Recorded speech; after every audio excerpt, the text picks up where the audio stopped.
ചെമ്പകപ്പൂ മൊട്ടിനുള്ളിൽ വസന്തം വന്നു കനവിലെ ഇളം കൊമ്പിൽ ചന്ദനക്കിളിയടക്കം ചൊല്ലി.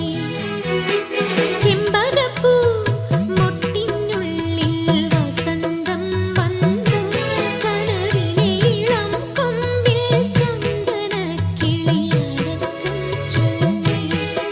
പുതുമഞ്ഞു തുള്ളിയിൽ വാർമഴവിൽ ഉണർന്നേ. ഇന്നു കരളിൽ അഴകിന്റെ മധുരമൊഴുകിയ മോഹാലസ്യം, ഒരു സ്നേഹാലസ്യം.